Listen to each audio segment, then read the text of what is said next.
भगवान राम प्रवासियों के उपदेश में कल दो दोहों में इस मनुष्य शरीर का क्या धर्म है और मनुष्य शरीर में क्या करना चाहिए उसके बारे में उपदेश कल करा। अब इससे आगे भगवान कुछ और भी ये जोड़ते हैं कि ये जो ऊपर करने का तरीका बताया, इस तरीके को सुलभ करने के लिए क्या करना चाहिए। मनुष्य शरीर मिल गया आपको, मनुष्य शरीर मिल के यही तन कर फल विषय में भाई विषय में मन लगावे और इस शरीर से ऐसा काम करे कि जिससे ये मनुष्य शरीर सफल हो जाए। अब ये मनुष्य शरीर सफल होने के लिए क्या हुआ, तो एक लाइन तो ये गई है, करण धारण सदगुरु दृढ़ नावा और दुर्लभ साज सुलभ करे पावा। मतलब ये है कि एक इस दुर्लभ साज को सफल बनाने के लिए सबसे पहले जीवन में एक गुरु को रखे। अब गुरु की महिमा तो बहुत है, गुरु की बहुत सारी बातें हैं, गुरु के डिटेल में तो हम तो खुद ही जो है निगुरे नहीं है हम, लेकिन गुरु की कृपा का अनुभव हमें जरूर है।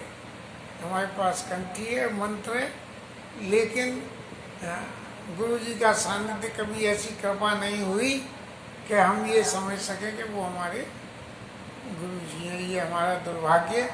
लेकिन फिर भी जीवन में गुरु के द्वारा मिलने वाले ज्ञान में से जो कुछ इधर उधर से बटोर सके वो तो जीवन में धारण कर ही दिया है। बाकी तो गोविंद की इच्छा है, जाई विधि राखे राम ताई विधि रहिए।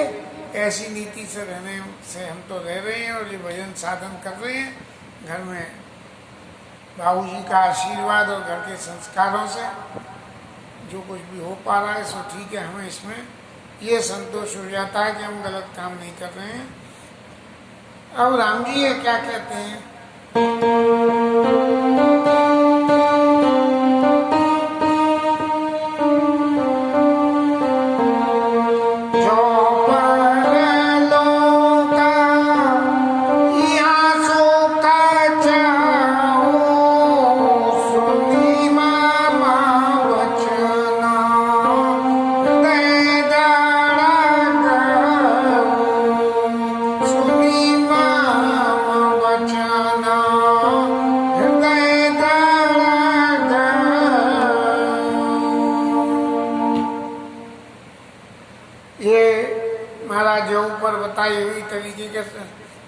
नर्तन भगवारिद का बीड़ो।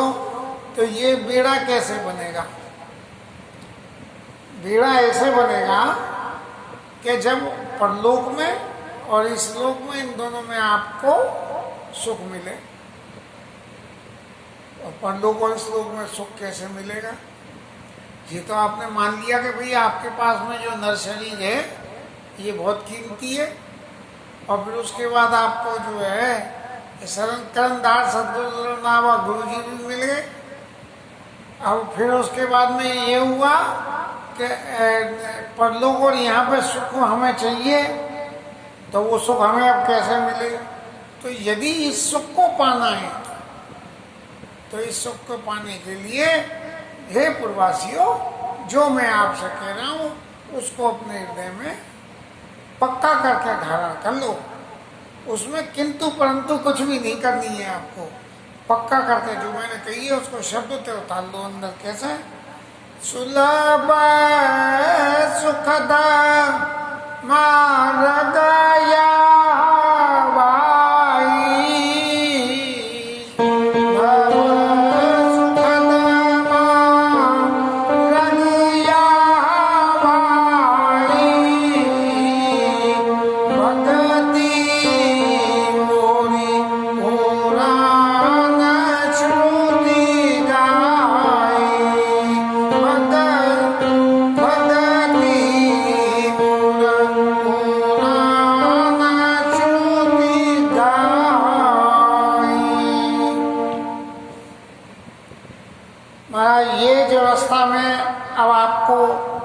बताने जा रहा हूं, ये रास्ता क्या है? ये रास्ता सबसे सुलभ है। और ये सुलभ रास्ते में क्या है, क्या चीज है? वो ये सुलभ है, भगति मोरी, मेरी भक्ति करो, मनुष्य शरीर पाके और मेरी भक्ति करो, भगति मोर। और ये मैं कह रहा हूं, इसका सबूत क्या है कि पुराण और श्रुति स्मृति सभी ये बात कह रहे हैं कि भगवान की भक्ति करो। ज्ञान गमा प्रत्युहाने का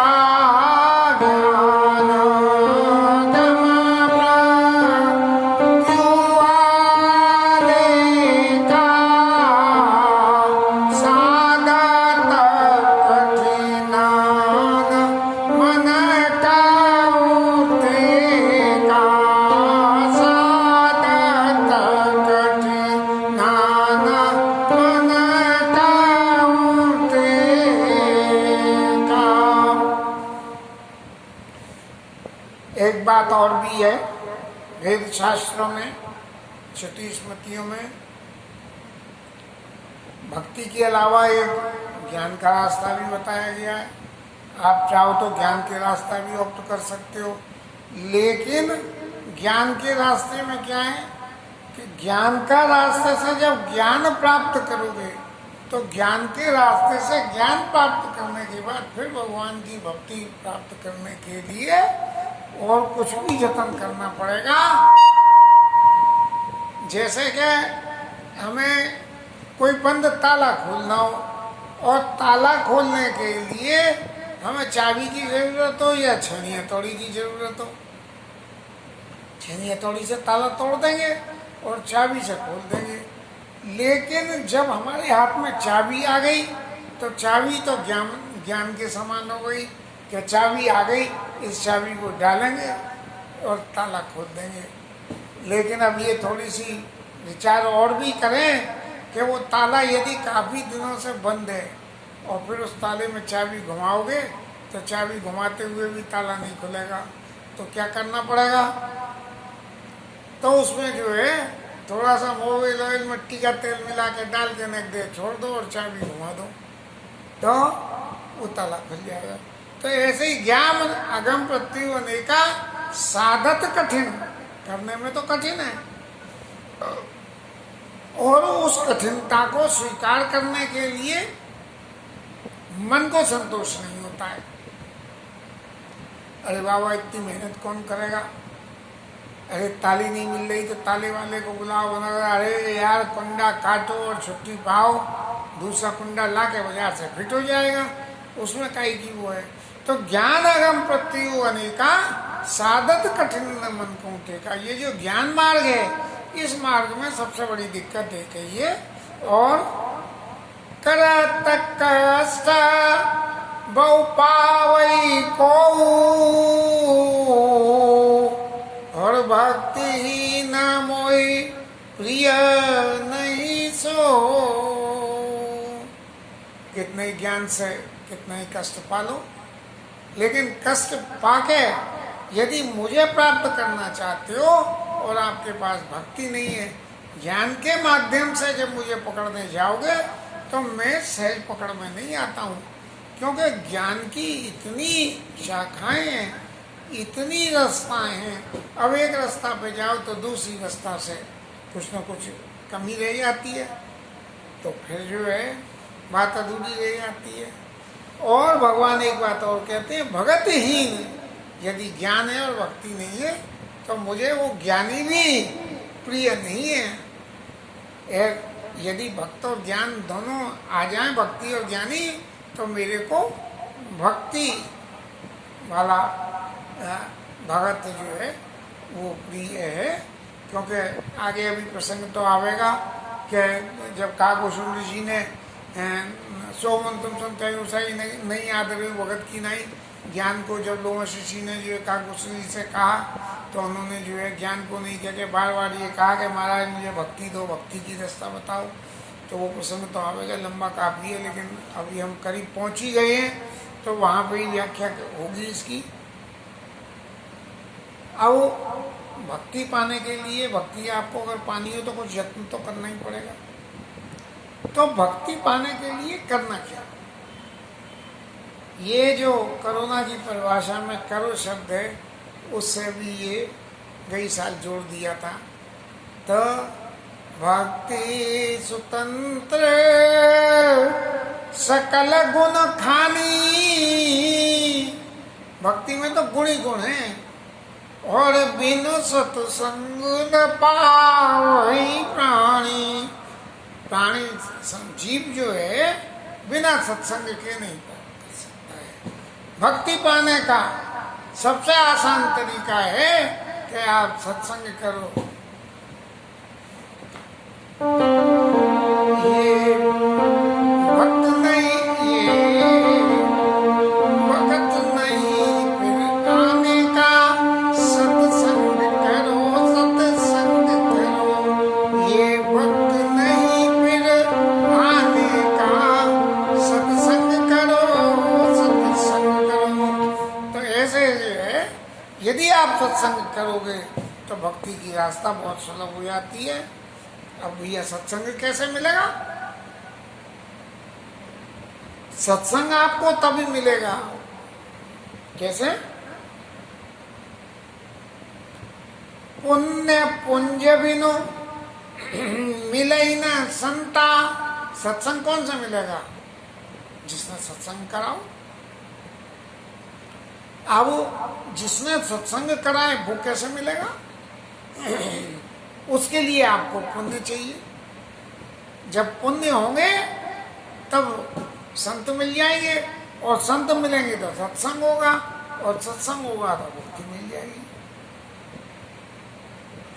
तो इस तरह से भक्ति का पाना तो बहुत आसान हो गया कि भैया आपके पुण्य उदय हुए, गोविंद ने प्रेरणा दी कि भैया सत्संग करो, और संत मिले, और मिलके जो है वो पुण्य उदय हुए, संत मिल गए, और उनके संग सत्संग करा।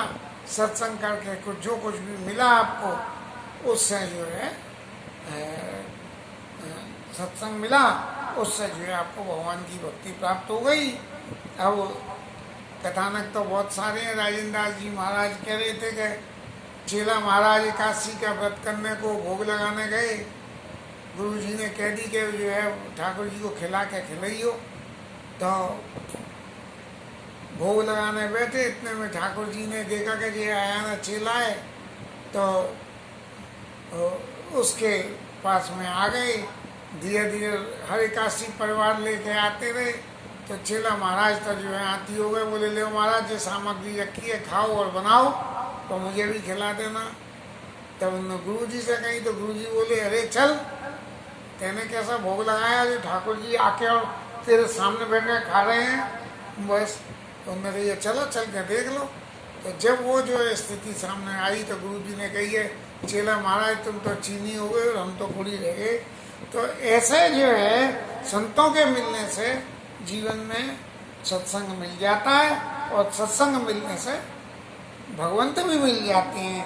तो पुण्य पुंज बिनो मिलई न संता, और सत्संगत संसति करंता। जब पुण्यों का भंडार इकट्ठा हो जाए आपके कर्मों के, पुण्य कर्मों का, तब संत मिलते हैं। और जब मिल जाते हैं सत्संग होके क्या होता है, सत्संगति संसति कर अंता। संसति, ये संसार में आके माया के वशीभूत जीव को जो कर्म बंधन बनने के बाद जो कर्म करके उनके कर्मों के पाप पुण्य के विवरण के हिसाब से जो कुछ करना पड़ता है उसका नाम संसति है। तो सत्संगति संसति करयंता, आपके पाप पुण्य के कर्मों के जो भी परिणाम हैं, यदि आप सत्संग करोगे तो उससे वो हो जाते हैं। अब फिर क्या है, क्या बोले पुण्य क्या होता है, पुण्य की परिभाषा भी तो सुनो भाई। पुण्य का जग मऊ नहीं दूजा, और मन कम वचन विप्र पद पूजा। तो मन वचन और कर्म से ब्राह्मणों के चरणों में प्रेम करो, ये सबसे बड़ा पुण्य। और ब्राह्मणों के चरणों में पुण्य करोगे तो आपको संत भी मिल जाएंगे। सानुकूल पर मुनि देवा, और जो तरी कपट करई द्विज सेवा। उस पर जो है मुनि देवता सब लोग अनुकूल हो जाते हैं, जो कपट छोड़ के ब्राह्मणों के चरणों की सेवा करता है। ब्राह्मणों की सेवा इस कपट भाव से कि भाई हम ये करें तो ब्राह्मण महाराज हमें कुछ दे देंगे, ऐसे भाव से सेवा करने से नहीं। जो तज कपट करई दो सेवा, इसके बराबर पुण्य नहीं है। और इस पुण्य से संतों की प्राप्ति हो जाती है, और संतों से सत्संगति मिलती है, और सत्संग से भगवान की भक्ति मिल जाती है। और इन सब के अलावा एक तो सबसे आसान रास्ता प्रवासी हो जिए, और दूसरा एक और रास्ता है, ये तो संसार में रह के जो करने वाला रास्ता है। संसार में माने जीव से जीव के बीच में जो संबंध बना कर भगवान की भक्ति प्राप्त करने का तरीका है। दूसरा क्या है कि सीधे भगवान की भक्ति करनी है, तो कैसे, और एक गुप्त मत और सबई कहूँ कर जो शंकर भजन बिना नर भगति न पाओ।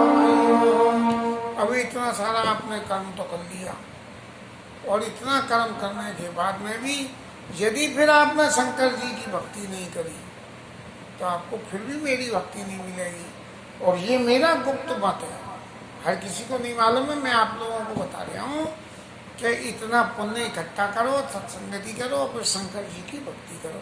तो कागभूषण जी ने वो ही करा, चाहे कपट के साथ में शंकर जी की भक्ति करी, लेकिन उन्होंने कपट में शंकर जी की भक्ति करी, और फिर उनको कौआ महाराज से कागभूषण शरीर जो है वो मिल गया। तो अब वो भक्ति करने के लिए शंकर जी की भी भक्ति कर ली। शंकर जी की भक्ति करने के बाद और क्या करना पड़ेगा जी, और सुन लो। कहाओ भगति पति कवन प्रयास,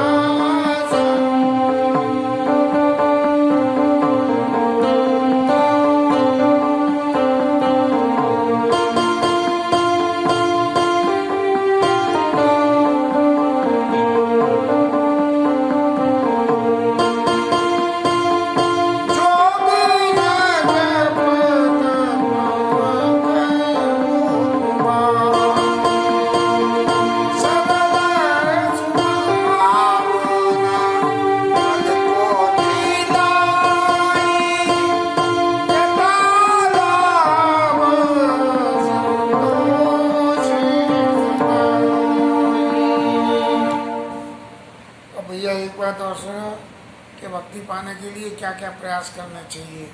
तो उन प्रयासों में क्या है कि कोई ऐसा नहीं है कि योग अग्नि प्रकट करो, धुनी रमाओ, ऐसा कुछ नहीं है। योग न जब तक मख उपवासा, कुछ भी मत करो, तो एक ही काम करो कि अपने चित्त से सरल रखो। सरल स्वभाव न मन को ढुलाई, मन में कुटिलता मत रखो।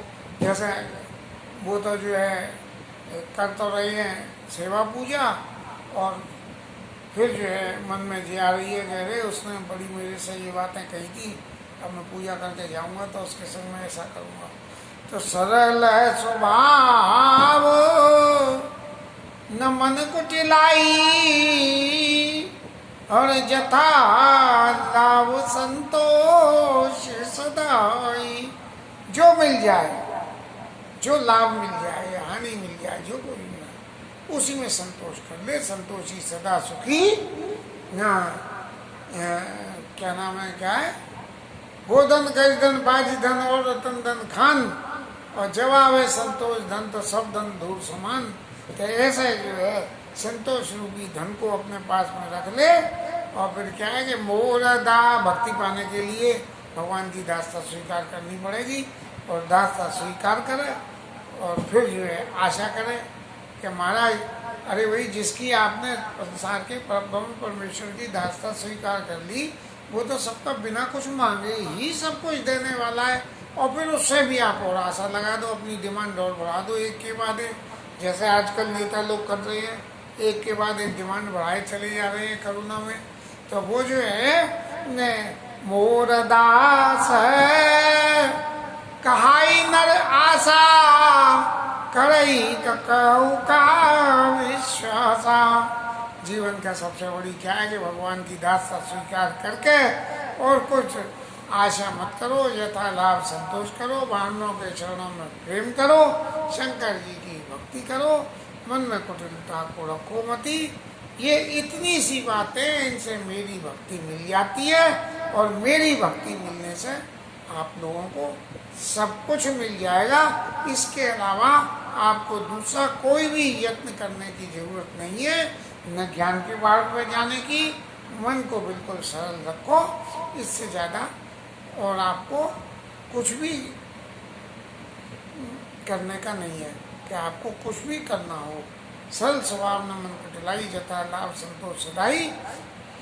मोरदास का ही निराशा, करई तो कहू का विश्वासा। मेरा दास कहला के और फिर भी ये आशा करे कि अब जीवन मिल जाए, अब जीवन मिल जाए। अरे भाई ठाकुर जी तो सीधे ही दे देंगे। तो इसलिए और फिर भगवान कहते हैं बहुत कहूँ का कथा बढ़ाई, यही आचरण वत्स में भाई। भैया मैं भी यही काम करता हूँ, भगवान की आराधना करने के लिए शंकर जी की आराधना करता हूँ, ब्राह्मणों के मान करता हूँ, और सरल स्वभाव रखता हूँ, और कुटिलता रखता नहीं हूँ। भगवान ने अपने चरित्र में जो हमेशा के लिए एक ही बात, हर दुश्मन के संग भी दुश्मनी करे तो ऐसी करे कि उसका भी कुछ हित हो जाए, ऐसी दुश्मनी करे। अंगद महाराज को भेजा तो काज हमार तासु हित होई, और रिपुसन करे उपत कही सोई।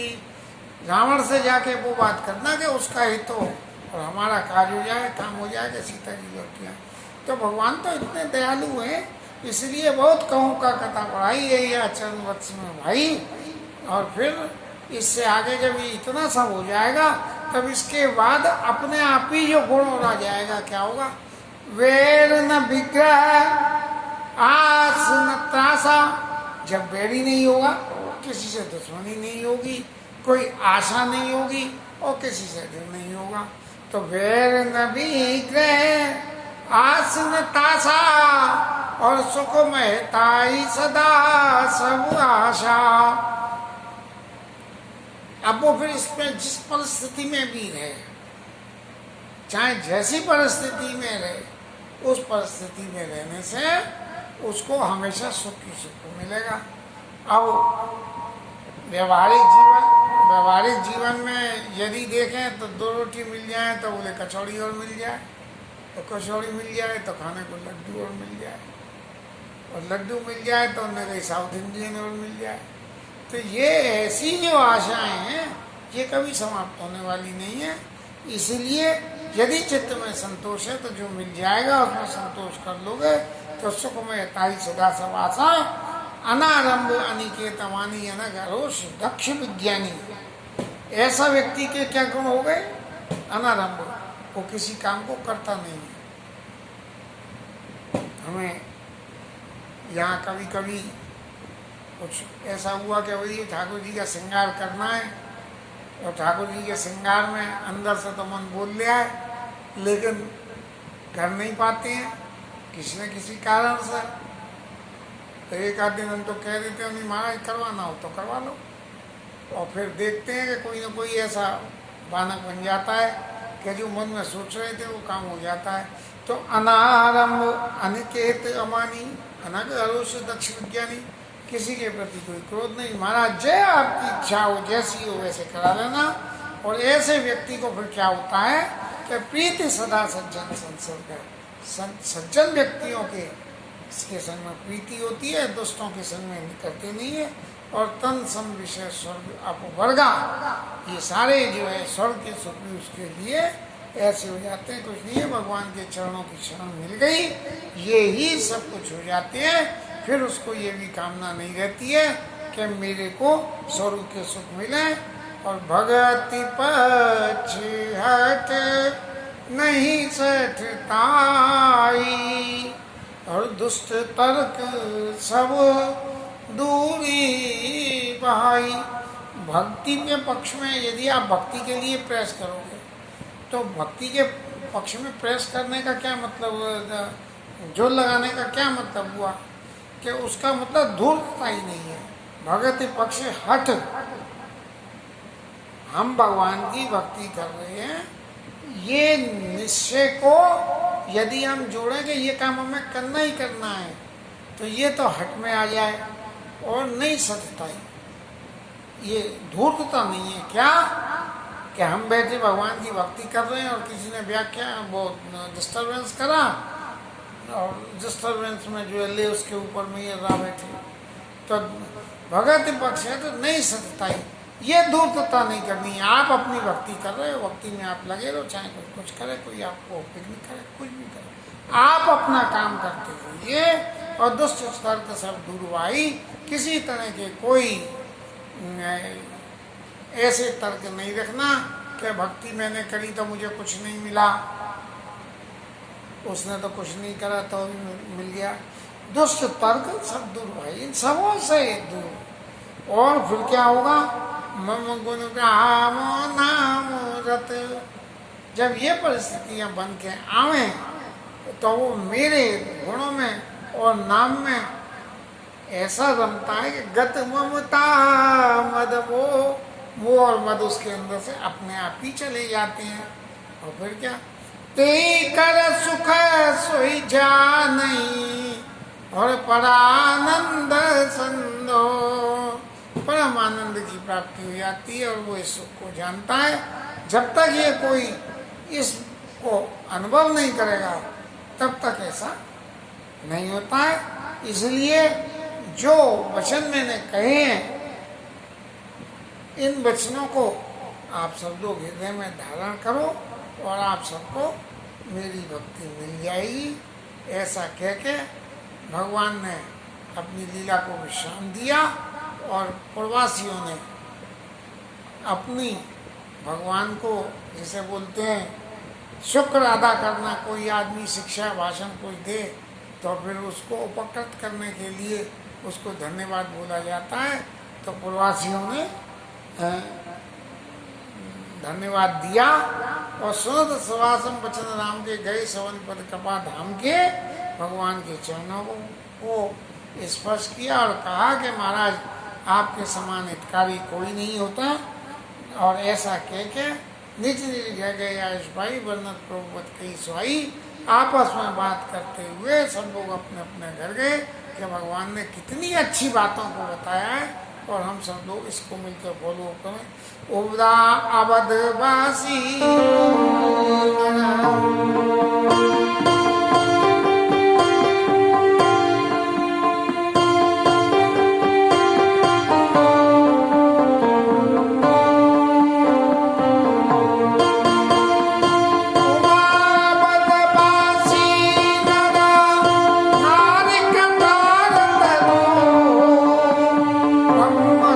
सच्चिदानंद घन रघुनायक जय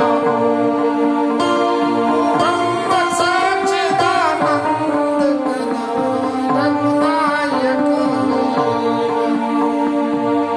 अब शंकर जी महाराज कह रहे हैं कि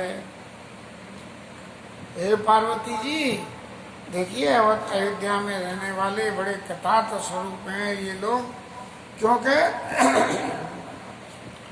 जिस प्रदेश का राजा खुद परब्रह्म परमेश्वर है, जिसका राजा परब्रह्म परमेश्वर है, उनके का भाग्यों की बड़ाई कौन कर सकता है। जिसके भगवान प्रत्यक्ष रूप से जहाँ राज्य कर रहे हैं, उनके भाग्य की बड़ाई कौन कर सकता है। इसलिए वो सब कृतार्थ स्वरूप है, उन लोगों का जीवन धन्य है। इसके साथ आज की कथा विषय